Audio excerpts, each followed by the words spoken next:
Shorty go jogging every morning, and she make me breakfast almost every morning. And she take a nigga pic before she leave the door. I be waking up to pics before a nigga on it. And every weekend my shorty coming over. Shorty can Fendi out, but she like fashion over. She ain't driving no Camry, she pulling in a Rover. With her hair so curly, I like baby. She said, what you know about love? I got what you need. Woke up in the store and get what you want. You.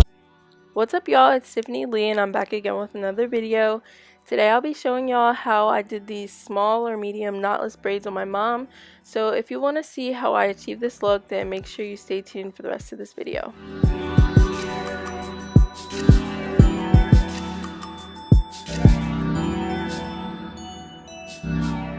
To start these braids, you're just going to want to make sure that you have all your pieces laid out. I did use pre-stretched hair for this look. I just find that it's more easier to braid with, especially with knotless braids. And I'm going to be going in with my Murray's Edge Wax. I do use that to hold the hair in place before I start the braid.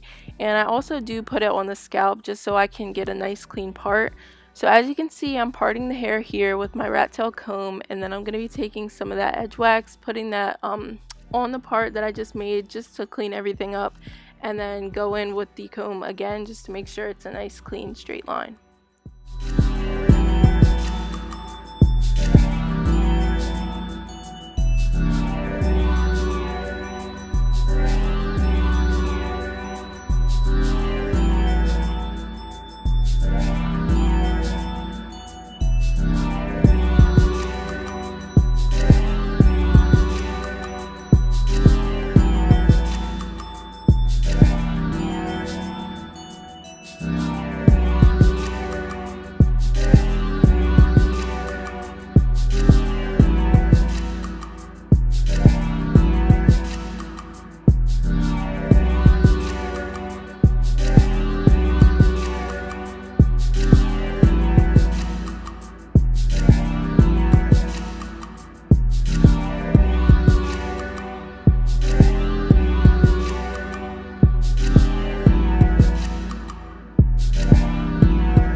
Once I have my desired part, I'm going to go ahead and start making my first box part. So it's pretty easy, pretty self-explanatory. It's just a straight up and down part that's going to make a box. So you can see that I'm perfecting that and making sure everything is nice and straight, just like I did with the one before it.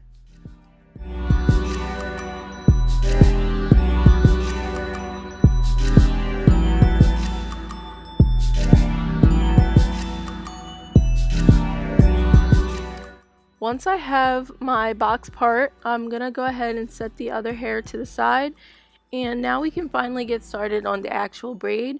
So I'm gonna take more of that edge wax like I was telling you guys a little earlier, and like I said, I like to use that just to hold the hair in place.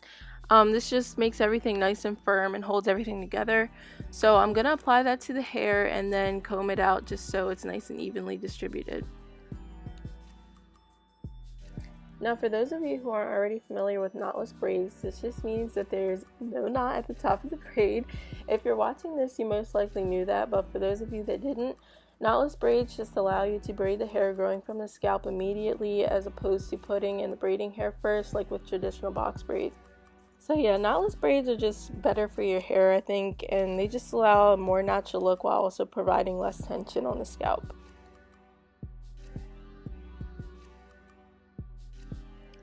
Now, I'm not really the best at explaining things with my words, so hopefully this visual will make up for it, but I'm going to try my best.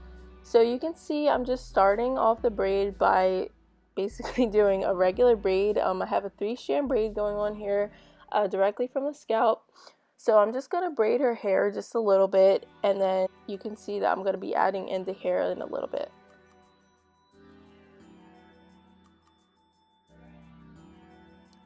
So now that I feel like I braided her hair enough to where it's secure, I'm going to be taking a piece of braiding hair off my rack, and I'm going to go ahead and stick that under my pinky just to make sure it stays there. And the piece of her hair that's on the far right, I'm going to go ahead and braid that into the middle. And this is just going to make sure that everything joins together just to make my 3-strand braid.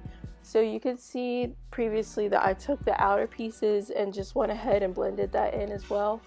And I'm sorry if that doesn't make sense with words, but hopefully you seeing it, it'll make better sense. So I think after this, I'm not going to talk so much because I think it's better for you to just see it, because I really don't know how to explain it as well without getting you guys confused. But I'm just going to be repeating that process all throughout the braid, sticking it under my pinky just to make sure it's secure, grabbing the outer piece, and then continuing to make my 3-strand braid.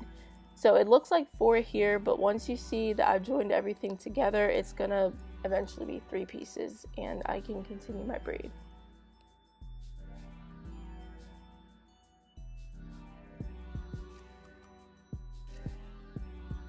So you can see that there is no knot. I'm just feeding in the hair, making everything nice and seamless, making sure everything is nice and evenly distributed like the braiding hair. And like I said earlier, it just gives a more natural look. Like, it just looks like the braid is coming directly from her scalp, even though I am feeding in the braiding hair. But with this technique, you're just allowed to make it look as natural as possible. And that's what I really like about this style. So I'm just going to shut up now because I feel like I'm talking too much. I don't want to confuse you guys anymore. I just want you guys to be able to watch the footage, and hopefully if you watch this, it'll help you achieve this look if this is the look that you're going for.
I braid once I realize that I've braided down to a certain point. So I wanted to point that out, so I'm going to slow this clip down so you guys can see how I do that. And again, I'm not the best at explaining this, so I just hope that slowing this down and you guys seeing it up close, you can see how I do it differently. You can also notice that my hands are in different positions than they are as opposed to when I'm starting from the scalp. So it's just once I realize that I braided down to a certain point, that's kind of where I switch it so that's more comfortable and easier to add the hair in.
looks like immediately after I finish.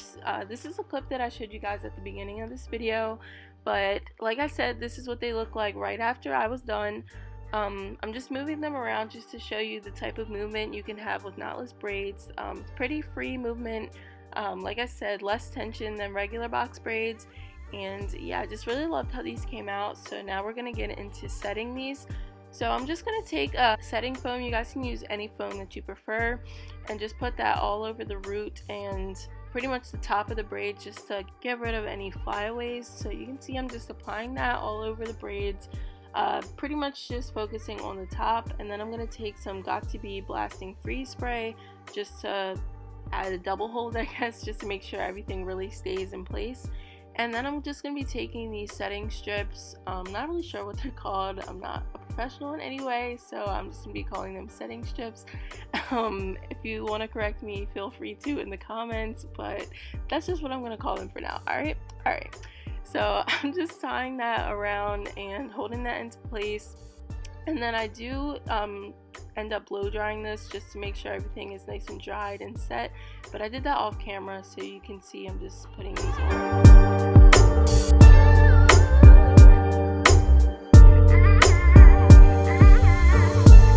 Now that everything is holding in my setting strips, I'm gonna go ahead and dip the ends. So you can see I'm just gonna unsecure them from the bottom, take some hot water and just dip them repeatedly until I feel like they're nice and set.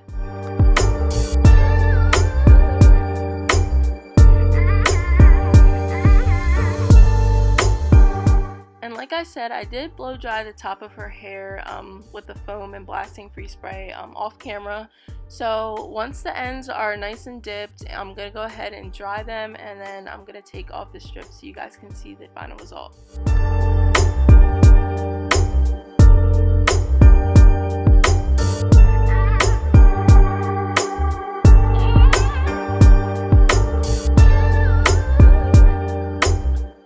Lastly, I'm obviously going to be cutting these strips off because that's just not part of the hairstyle. That's not how we roll over here. You know, we want to see those braids, okay? So this is the final result. I really hope you guys enjoyed this video. I'm just going to let the next few clips play. So thank you so much for watching. If you guys enjoyed this video, please make sure you like, comment, and subscribe. Make sure you guys stay blessed, and I look forward to seeing you in my next video.